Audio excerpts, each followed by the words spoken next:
Hello, welcome viewer, this is सरकार। और जैसा कि मैंने आपसे प्रॉमिस किया था कि मैं हर चीज़ स्टेप बाय स्टेप लेके आने वाला हूँ। पिछली वीडियो में प्रॉमिस किया था कि आपको संडे मॉर्निंग 6 o'clock आपको वीडियो मिलने वाली है C++ से रिलेटेड। तो इसीलिए मैं आज C++ से पहले आपको एक रोड मैप देने वाला हूँ ताकि आप समझ सके कि हमें C++ में कौन कौन से टॉपिक पढ़ने हैं जो कि हमारे DSA के लिए इनफ होते हैं या किसी भी प्रोग्रामिंग को समझने के लिए इनफ होते हैं। वो सारे टॉपिक मैंने vismal.com एक वेबसाइट आती है, वहाँ पे एक उसका पूरा ग्राफ बना के रखा है। आप लोगों को समझाता हूँ, तो चलिए कंप्यूटर स्क्रीन पे चलते हैं।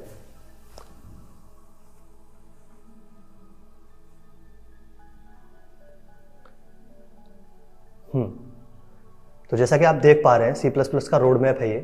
तो इसमें कुल मिलाकर 5-6 चीज़ें हमें पढ़नी होती है, ज़्यादा बिल्कुल भी नहीं पढ़ना, बट 5-6 चीज़ें तो आपको पढ़नी पड़ेगी कोई प्रोग्रामिंग लैंग्वेज पढ़ने से पहले, ठीक है।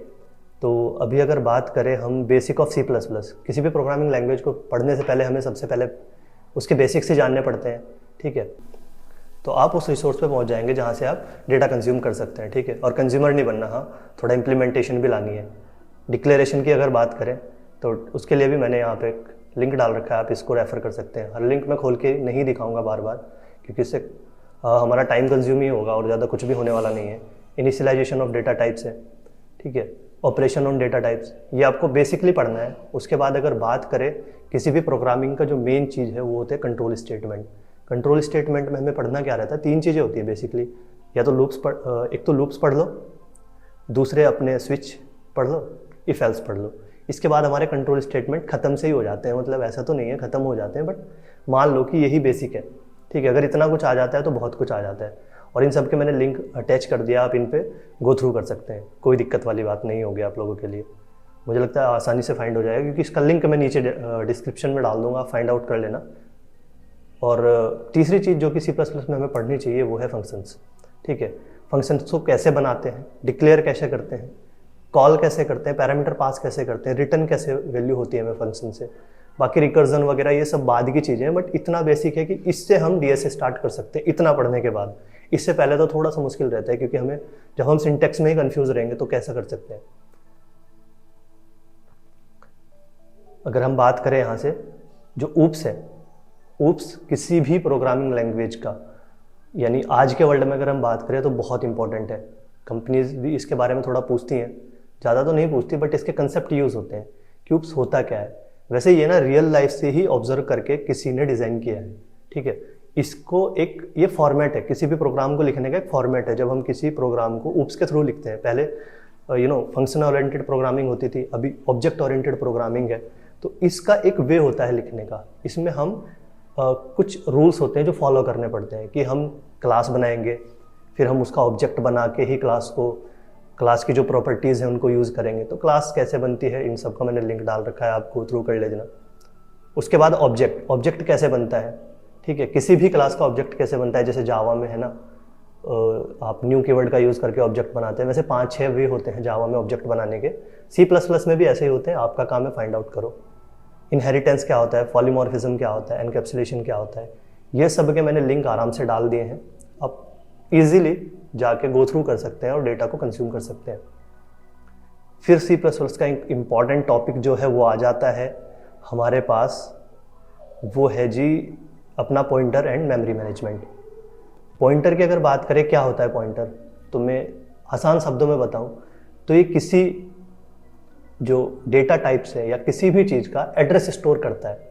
जैसे हमने एक इंट डेटा टाइप डिक्लेयर किया जो कि इंटीजर को स्टोर करेगा।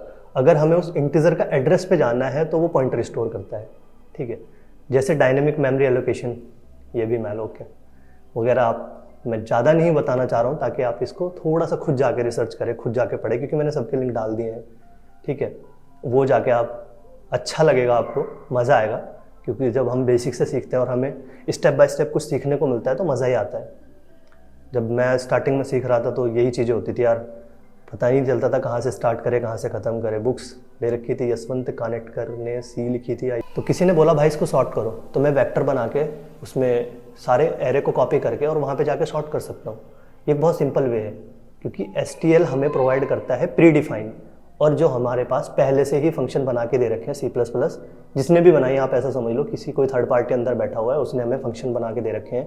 भैया जब सॉर्ट करना हो तो ये कर लो, भैया जब ये वाली प्रॉब्लम आ रही हो तो ये वाला यूज़ कर लो, भाई आपको लिस्ट चाहिए, फर्स्ट इन फर्स्ट आउट वाली कोई प्रॉपर्टी चाहिए, भाई ये यूज़ कर लो आप। STL हमें प्री डिफाइन कुछ फॉर्मेट टेम्पलेट्स, ऐसा मान लीजिए प्री डिफाइन कोड दे देता है, जिससे हम क्या करते हैं कि कुछ भी चीज़ें जो भी हमें अपने प्रोग्राम में यूज़ करनी होती है तो हमारा कोड जो है बहुत ज़्यादा सिंप्लीफाई हो जाता है, क्योंकि इसको सॉर्ट कर सकते हैं या कुछ भी हमारे पास डेटा है सॉर्ट कर सकते हैं, मर्ज कर सकते हैं। बहुत सारी प्रॉपर्टीज़ है वो आपको देखना है, क्योंकि मैंने उनका सबका लिंक डाल दिया है कि किसी भी अगर किसी पर्टिकुलर एलिमेंट को सर्च करना है तो वो भी आप सर्च कर सकते हैं। ठीक है, तो ज़्यादा ऐसी कोई बड़ी बात नहीं रह जाती। STL बहुत ही आसान सा है, अगर आप एक दिन भी लगाओगे, क्योंकि मैं इस पर एक ही वीडियो बनाऊंगा और एक ही वीडियो में मैं टोटल सारी चीज़ें समझाने वाला हूँ, तो आप उसको बड़े ध्यान से देखना, तो एक ही वीडियो में आपका काम हो जाएगा। अगर बात करें एक्सेप्शन हैंडलिंग की, तो एक्सेप्शन हैंडलिंग बहुत ही ज़्यादा इंपॉर्टेंट तो मैं नहीं कहूँगा, पर आप पढ़ लेना एक बार, थोड़ा सा गो थ्रू कर लेना, क्योंकि हमें पता होना चाहिए एक्सेप्शन होते क्या है, ये आती कैसे हैं। यानी जब कोई प्रोग्राम आप रन कर रहे हो तो उस प्रोग्राम के रन के दौरान, यानी जब प्रोग्राम रन हो रहा होता है कंप्यूटर मेमोरी में, यानी प्रोसेसिंग स्टेट में जब वो होता है, तब अगर कोई दुर्घटना हो जाती है प्रोग्राम के साथ तो उसे हम बोलते हैं एक्सेप्शन हैंडलिंग, या एक्सेप्शन आ गई।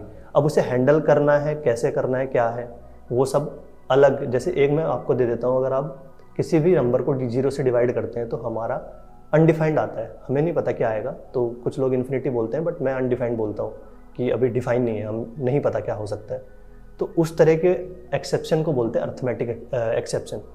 तो इस तरह का ही आपको कुछ थोड़ा सा पढ़ना रहेगा, ज़्यादा कुछ है नहीं। ठीक है, थोड़ा सा ध्यान से लगाओगे तो मैंने ज़्यादा टॉपिक भी वैसे तो C++ में बहुत सारी चीज़ें हैं, बट ये वो है जो आपको पढ़नी है, बहुत ज़्यादा इंपॉर्टेंट है ये इतना समझ आ जाता है तो आप C++ से DS से स्टार्ट करने के लिए बिल्कुल रेडी हैं। और फिर हम एक के बाद तगड़े तगड़े क्वेश्चन करते जाएंगे, और फिर आपका बढ़िया एकदम मजबूत पकड़ हो जाएगी DSA पे। देन फिर इंटरव्यू तो क्रैक हो ही जाते हैं यार, उसके उतना टेंशन में मत लो। ठीक है, आराम से बैठ के पढ़ो। अभी वैसे रिसेशन भी इतना मार्केट में है कि जॉब और हायरिंग नहीं है उतनी, तो आप आराम से बैठ के प्रिपरेशन करो, जैसे ही हायरिंग आएगी फोड़ो यार कंपनी। मैं समराइज़ कर देता हूँ आपको क्या क्या पढ़ना है। बेसिक ऑफ C++, उसमें आपको क्या मिल जाता है, वेरिएबल एंड डेटा टाइप्स मिल जाते हैं, कंट्रोल स्टेटमेंट मिल जाते हैं, फंक्शन मिल जाते हैं।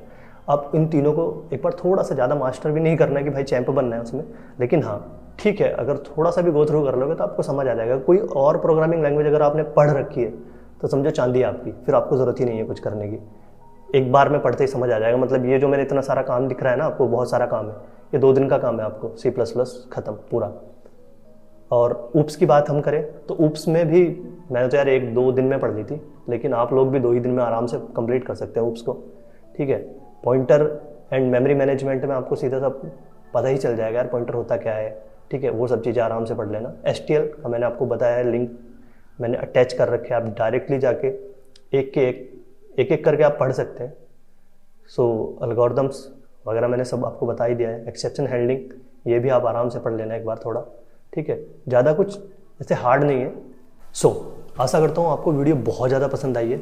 सो एक थम्स अप यानी लाइक वगैरह कर दीजिए यार, मैंने ऐसा कभी किया नहीं है, बट ठीक है, ये एल्गोरिथम्स है यूट्यूब की, अगर वीडियोज़ पे अच्छी लाइक आते हैं तो उसकी रीच अच्छी होती है।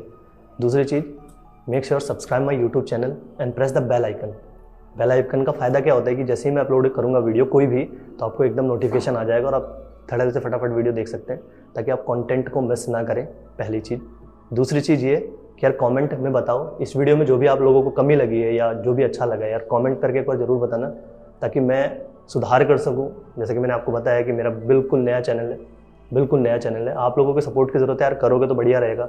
मेरे को भी मेहनत करने में मज़ा मेरे को भी मेहनत करने में मज़ा आएगा। आप लोगों को भी कंटेंट अच्छा से अच्छा ला कर दूंगा। उस क्वालिटी के साथ कोई भी कॉम्प्रोमाइज़ मैं नहीं करने वाला।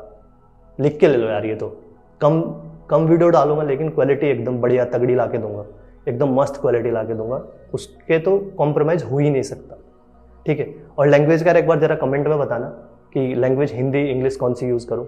जो आप कहोगे मिक्स करना है वो भी मैं सोच रहा हूँ कि यार मिक्स ज़्यादा ठीक रहेगा, पर जो आप बोलोगे जिसके कमेंट में ज़्यादा